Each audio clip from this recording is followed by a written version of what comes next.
കോതമംഗലത്തെ സ്വകാര്യ ബസ്സുകളുടെ മിന്നൽ പണിമുടക്ക് യാത്രക്കാരെ വലച്ചു. വിദ്യാർത്ഥികൾ അകാരണമായി പ്രശ്നമുണ്ടാക്കിയതിനെ തുടർന്നുണ്ടായ തർക്കമാണ് മിന്നൽ പണിമുടക്കിൽ കലാശിച്ചതെന്ന് ബസ് ജീവനക്കാർ. സംഭവത്തിൽ 5ഓളം ബസ് ജീവനക്കാരെ പോലീസ് കസ്റ്റഡിയിലെടുത്തു.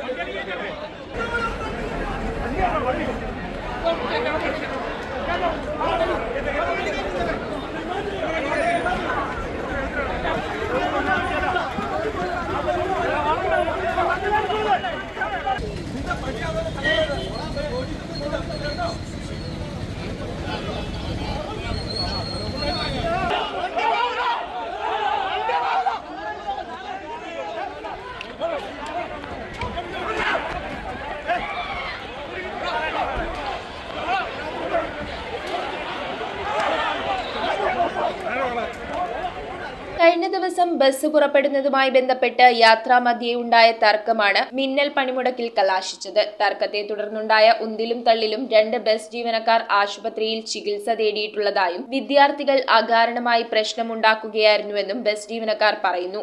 2 വിദ്യാർത്ഥികൾ കയറുകയും അതിലൊരു വിദ്യാർത്ഥി തൊടുവഴിക്ക് കൺസെഷൻ വേണമെന്ന് പറയുകയും ചെയ്തു. അതിനകത്ത് നമ്മുടെ വണ്ടി മൂവാറ്റി ചെന്ന് 20 മിനിറ്റിന് ശേഷമാണ് തൊടുവഴിക്കുള്ളത്. അതിന്റെ ഫ്രണ്ടിൽ 7 ബസ് പോകാനുണ്ട് തൊടുവഴിക്ക്. ആ കാര്യം ആ വിദ്യാർത്ഥിയോട് പറയുകയും ആ വിദ്യാർത്ഥിക്ക് കൺസെഷൻ അനുവദിച്ച് തന്നെയാണ് ഞങ്ങൾ യാത്ര മുന്നോട്ട് പോയത്.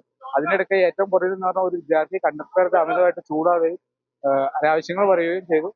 അതിന് കാരണത്താൽ ഞങ്ങൾ BOCയിൽ അവിടെ ട്രാഫിക്കിൽ ഡ്യൂട്ടിയിൽ നടന്ന പോലീസുകാരൻ്റെ അടുത്ത് വിവരം അറിയിക്കുകയും നമ്മളെ വണ്ടി അവിടെ പോലീസുകാരൻ്റെ അടുത്ത് പോയപ്പോൾ ഈ വിദ്യാർത്ഥി ഇറങ്ങി പോവുകയാണ് ചെയ്തത്. ഇന്ന് രാവിലെ 11:30 ആയപ്പോൾ 4-5 സംഘം സ്റ്റാൻഡിലേക്ക് വന്നിട്ട് ഞങ്ങൾ തൊടുപുഴയ്ക്ക് വേണ്ടി ട്രാക്ക് പിടിച്ചപ്പോൾ ട്രെയിൻ സീറ്റിൽ വന്ന് എൻ്റെ കോളറെ കയറി പിടിച്ച് തെറി പറയുക, അനാവശ്യം പറയുകയാണ് ചെയ്തത്. അത് ചോദ്യം ചെയ്ത് എൻ്റെ കണ്ടക്ടറും എൻ്റെ കൂടെ ഉണ്ടായിരുന്ന സഹപ്രവർത്തകരും എന്നെ മർദ്ദിക്കുന്നത് കണ്ട് ചോദ്യം ചെയ്യാൻ ചെന്നപ്പോൾ അവരെയും മർദ്ദിച്ച് അവർ ഹോസ്പിറ്റലാണ്.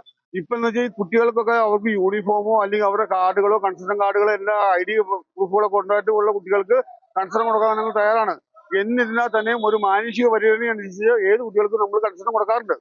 ഈ യൂണിയനിലുള്ള ആളുകളുടെ അല്ലെങ്കിൽ വേറെ ഈ സംഘടനകളിലുള്ള പിള്ളേരൊക്കെ പല പല വിധത്തിൽ വന്ന് വിഷയങ്ങൾ ഉണ്ടാക്കാൻ വരുമ്പോൾ ഞങ്ങളെപ്പോലുള്ള സാധാരണക്കാർ കുടുംബം നോക്കി പോകുന്ന വണ്ടിപ്പണിക്കാർക്കൊന്നും ജീവിക്കാൻ പറ്റാത്തൊരു കാലമായി. അതിനൊരു ശാശ്വതമായ ഒരു പരിഹാരം ഉണ്ടാവണം. സംഭവം അറിഞ്ഞ് പോലീസ് സ്ഥലത്തെത്തി സമരക്കാരുമായി ചർച്ച നടത്തി. തുടർന്ന് പോലീസിന്റെ അഭ്യർത്ഥനയിൽ ബസ് സർവീസ് നടത്താൻ തയ്യാറായവരെ ഒരു വിഭാഗം ജീവനക്കാർ തടയുന്ന സാഹചര്യമുണ്ടായി. തടയാനെത്തിയ 5ഓളം ബസ് ജീവനക്കാരെ പോലീസ് കസ്റ്റഡിയിലെടുത്തു. ഇന്ന് മിന്നൽ പണിമുടക്കിൽ പങ്കെടുത്ത വാഹനങ്ങളുടെ ലിസ്റ്റുകൾ സമാഹരിച്ചിട്ടുണ്ട്. ആ ലിസ്റ്റുകളെല്ലാം കേന്ദ്രീകരിച്ചുകൊണ്ട് പെർമിറ്റ് വയലേഷന് എതിരെ നടപടിയെടുക്കുന്നതിനായിട്ട് RTOക്ക് സമർപ്പിക്കാനായിട്ട് നിർദ്ദേശം നൽകിയിട്ടുണ്ട്. ബഹുമാനപ്പെട്ട RTOയുടെ നിർദ്ദേശാനുസരണമാണ് ഞങ്ങളിവിടെ വാഹനങ്ങളുടെ ലിസ്റ്റുകൾ എടുത്തിട്ടുള്ളത്.